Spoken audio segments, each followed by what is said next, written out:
support at charging stations, but Redmond remains confident in the vehicles. He drove his 2014 Tesla Model S from Vancouver to Winnipeg in December over 2 days. Shortest charge on the way home from Vancouver was 7 minutes. My longest charge was 21 minutes. He stopped at Tesla supercharger stations, which are different than the ones compatible with most other vehicles. Ford of Canada says drivers of its vehicles will get access to Tesla's network of chargers next year and an additional 4,000 fast chargers. That's little comfort to Bala right now. And to have a, more than $100,000 of a car to just only drive in the city doing nothing with it, that was not expected. He picked up his truck on the way home from Chicago and is just using it to get to work, but he won't take it on any more long trips anytime soon. Josh Crabb, CBC News, Winnipeg. Striking Manitoba liquor workers have no intention of turning the taps back on. Today, the union accused Manitoba Liquor and Lotteries of a double standard. It says top managers are getting pay hikes well above what members have been getting. As the CBC's Ian Fraser reports, the union says that is tough to swallow. Outside Premier Heather Stephenson's constituency headquarters, liquor workers suggested a drink just for her. Today is another double standard. As part of the ongoing liquor strike, the Manitoba Government and General Employees Union pulled out annual compensation reports to make its case. The report shows two top executives, Jerry Soule and Robert Holmberg, each made almost $250,000 last year. Their compensation increased by an annual average of 4% between 2018 and 2022. Meanwhile, wages for liquor workers increased by a smaller annual average of 0.4% during the same time span. We are not asking for buckets of cash. We're asking for fairness. Manitoba Liquor and Lottery says the union is misrepresenting what those top executives are making. The corporation says those executives are getting the same annual increases as everyone else, but the total compensation also includes their benefits, payouts for vacations they did not use, and salary changes because both men took on different duties. Liquor and Lotteries has proposed wage increases of 2% for its staff, but MGEU says that's not enough. They've proposed an offer in line with the 3.3% wage increase all MLAs are getting. If 2% for 4 years isn't good enough for them, it's certainly not good for us either.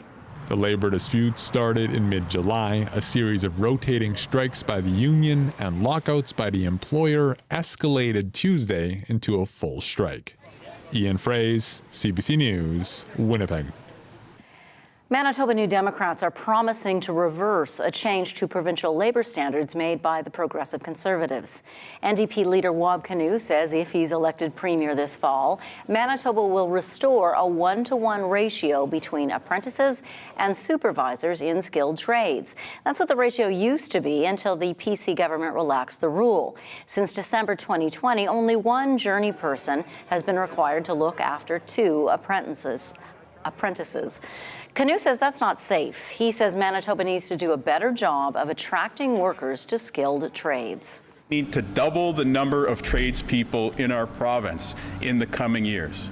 And so in order to do that, we are committed to expanding the number of apprenticeship opportunities here in Manitoba so more Manitobans can join the skilled trades.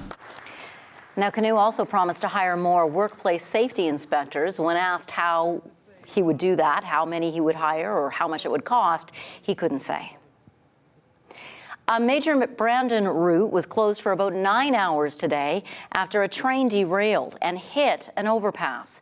The Daily overpass was closed around 2 this morning after 3 cars came off the tracks. One hit a support structure of the overpass, which is on one of the main north-south thoroughfares through Brandon.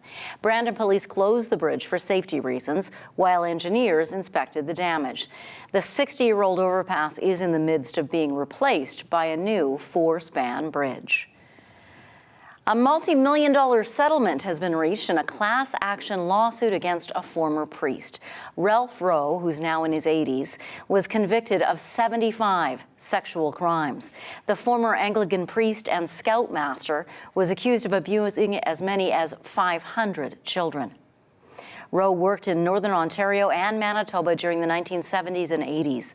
The parties involved agreed to a $13.25 million settlement this week. A final approval hearing is scheduled for late October in Thunder Bay. Volunteers in southeast Manitoba are rallying to fight hunger. They're raising money, growing crops, and making use of a pandemic cast-off to give it all away. CBC's Emily Brass explains. Melvin Kasher's keeping busy in retirement. And my wife says I'm nuts. He's devoted half of their 5-acre property in Pansy, Manitoba to growing veggies for food banks.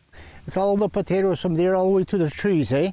We're growing a lot of peaches and cream corn and a lot of potatoes, and then we'll have a lot of yellow beans. The food banks around here, they're short on fresh veggies, and we like to fill that void. Local ag stores donated seed and supplies, and volunteers drop in to help weed, including some families recently arrived from Ukraine. They just love to come here and to pull weeds or plant potatoes. Kasher expects to produce tons of potatoes for food banks in Steinbach and Grunthal, and for a brand new one starting up in Vida. We need counters so that we can fill the hampers. Jane Roman heard the province was giving away its visitation pods, shipping containers used to visit loved ones in care homes during the pandemic. She rushed to apply for the one in Vida. To have them available just when we need it was kind of a miracle, I think. Roman says a local church has been helping out, but Vida is short on spare buildings to house a food bank. Right now, people who need hampers drive all the way to Grunthal, an hour-long round trip. You're not getting as much from that food donation as if it were right here in Vida. The Reeve says need has been growing in the small town, while the economy has not. Some of them that are here and do work here are making minimum wage, and now we know with the increased cost of living, it's become extremely challenging. The RM has offered space behind the fire hall to put the pod. The container still has to be renovated, and the group needs funds, but there will be plenty of veggies to go around. To me, it's very satisfying. I'm not sure how long I'll get to do this, but this is a good start, you know. Kasher expects to harvest enough potatoes to supply the food bank all year. Emily Brass, CBC News, Pansy, Manitoba.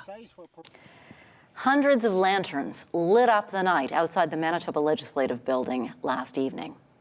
Some of them were painted with colors. Others had messages of hope painted on them. The Lanterns for Peace ceremony marked the 78th anniversary of the United States dropping an atomic bomb on the Japanese city of Nagasaki. Terumi Kawada was among those attending last night's event. She called the ceremony both somber and also serene. It was really a time to remember innocent citizens of the atomic bomb, as well as advocating for the abolition of nuclear weapons. So it was a serious moment, but it was a spiritual moment. Kawada says she was thrilled to see such a diverse crowd show up to support nuclear disarmament.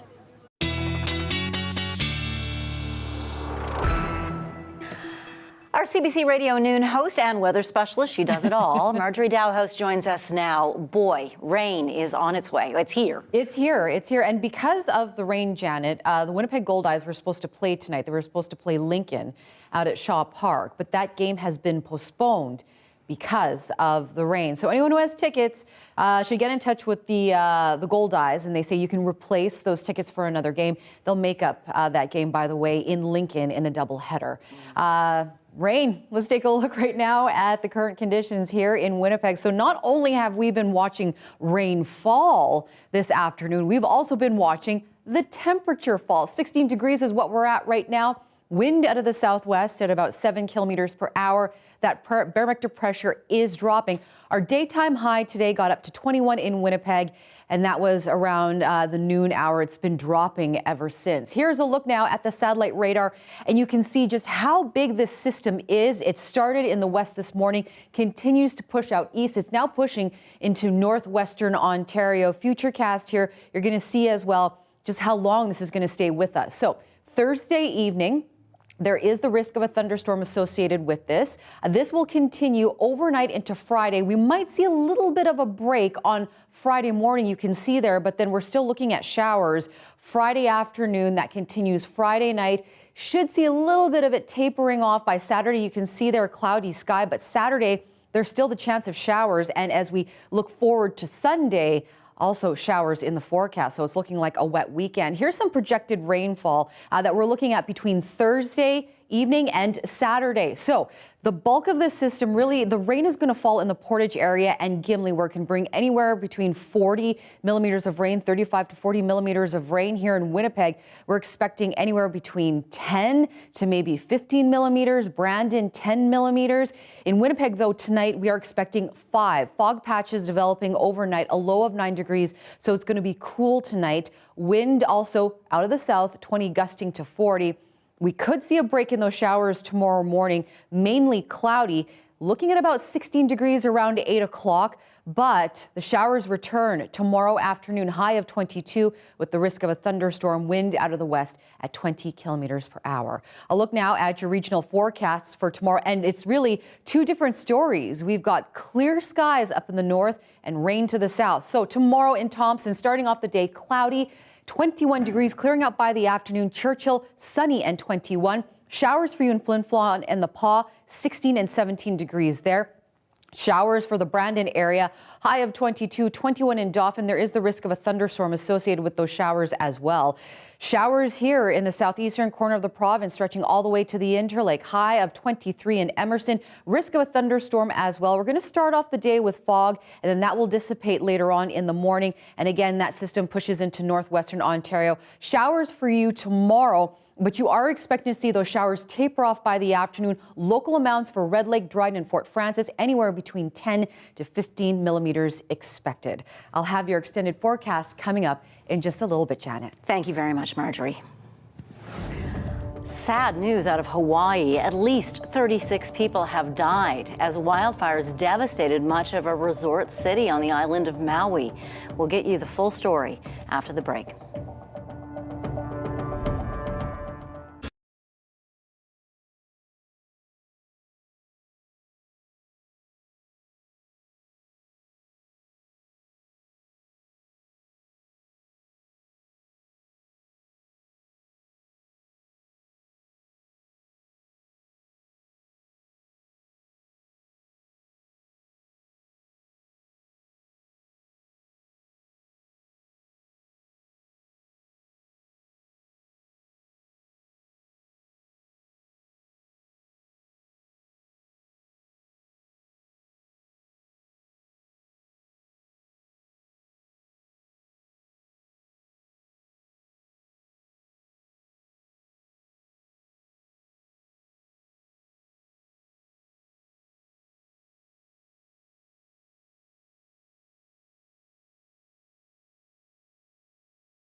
The White House has approved federal aid for the rebuilding that will have to take place following Hawaii's devastating wildfire. As the announcement was being made in Washington, images were giving a clear picture of the devastation on the island of Maui. The CBC's Mira Baines brings us the story. Oh my God! As images of mass destruction emerge, search and rescue is a top priority. Ferocious wildfires swept through West Maui Tuesday night, catching residents and tourists by surprise. U.S. officials say at least 271 structures have been damaged or destroyed as the death toll climbs. Still get dead bodies in the water floating and on the seawall. They've been sitting there since last night. We've been pulling people out since last night, trying to save people's lives. And I feel like we're not getting the help we need. Many struggled to get away as flames surrounded the area. Homes and businesses burned to the ground. Lahaina looks like a bomb went off. There is nothing left. The entire village has been turned into rubble. Whole neighborhoods consumed by fire as efforts to preserve life continue. Everything that we've owned, you know, in all my 50 years of life is completely burned to the ground. The home is gone. Still early in recovery efforts, but clear rebuilding will be a massive undertaking. U.S. President Joe Biden declared the wildfires a major disaster, pledging help. Our prayers with the people of Hawaii, but not just our prayers. Every asset we have will be available to them. Hawaii's National Guard and emergency management officials are trying to restore some communication in the short term. We started moving resources early yesterday to support the communications outages, sending our personnel that are going to be able to go out and help the individuals that have been impacted. Travelers returning to Vancouver from Maui relieved.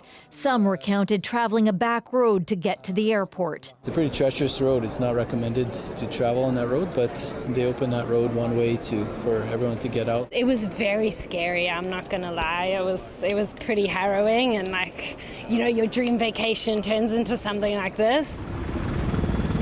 People with missing loved ones are urged to contact the Red Cross. Mira Baines, CBC News, Vancouver.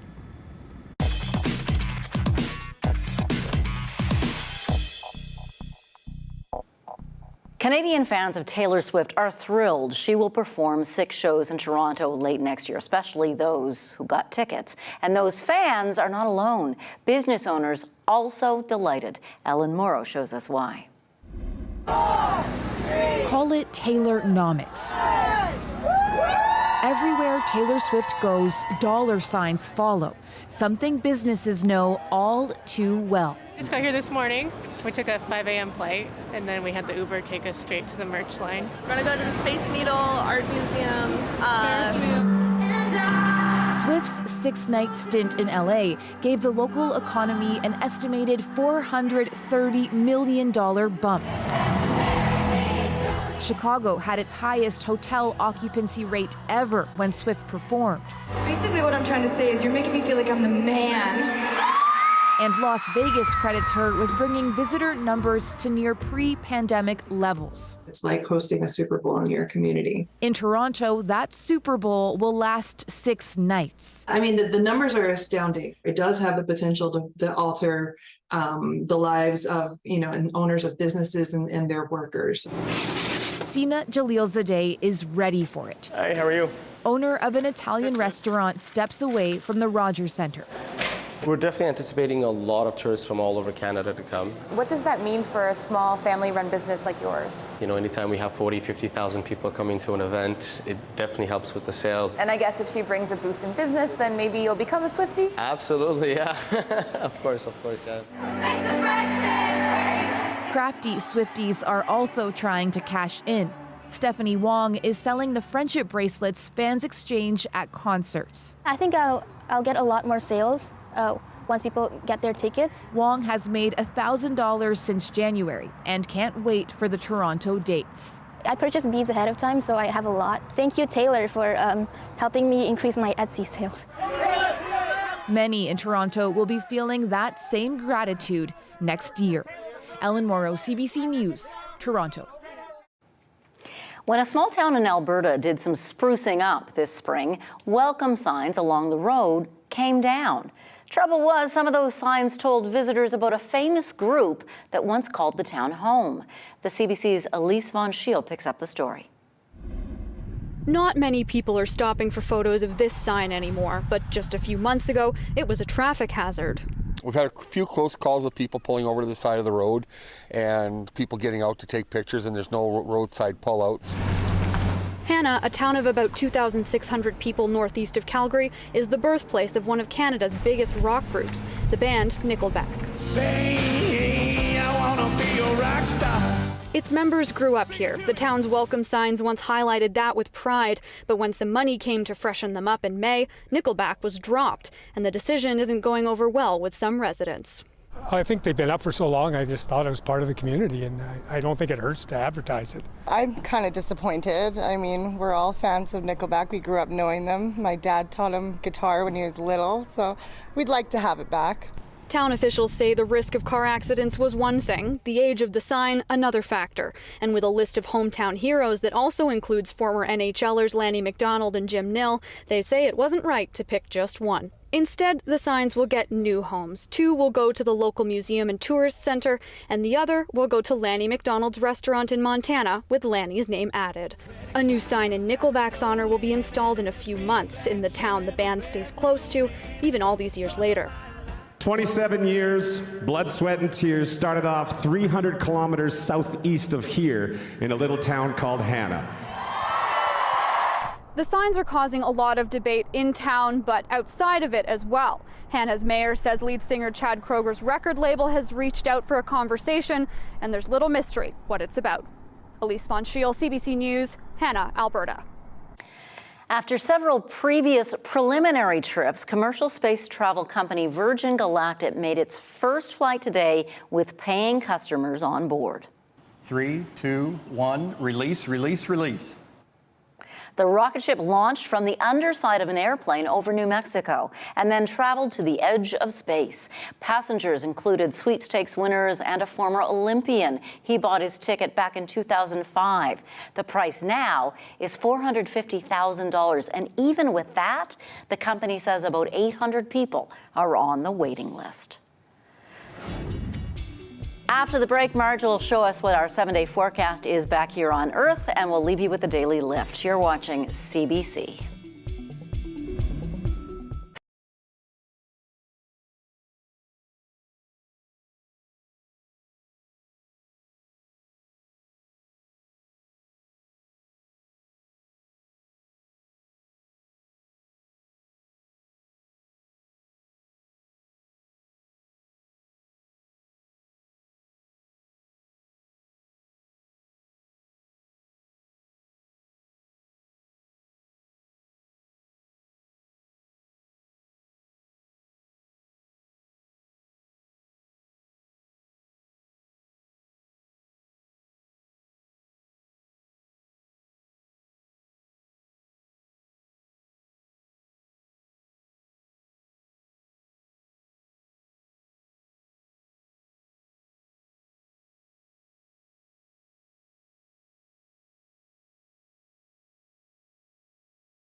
When it comes to your news, you want up-to-the-minute access. Anytime, anywhere. Get the facts straight from the source. Download the free CBC News app or visit cbcnews.ca for news you can trust.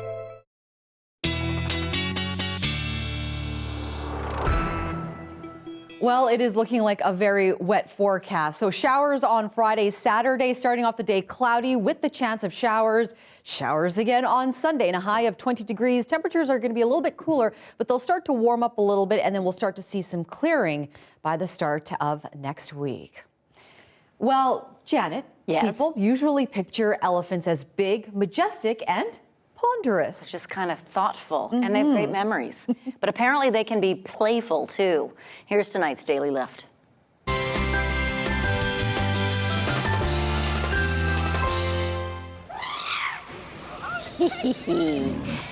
This 11-month-old baby is an Asian elephant named Nangpaya. She's small, okay, maybe a little clumsy, but still, when she gets up, she can be quick on her feet. She lives in a zoo northwest of London where they actually have 7 Asian elephants. And you know, nobody likes to just go to bed. When you're young, you want to stay up and play, right? This was the night vision camera at the zoo. Oh. I know, right? So rather than sleep, they're playing with a tire. Oh, how cute. Just adorable. Just adorable. Thanks for being with us tonight. Have a great evening. Good night.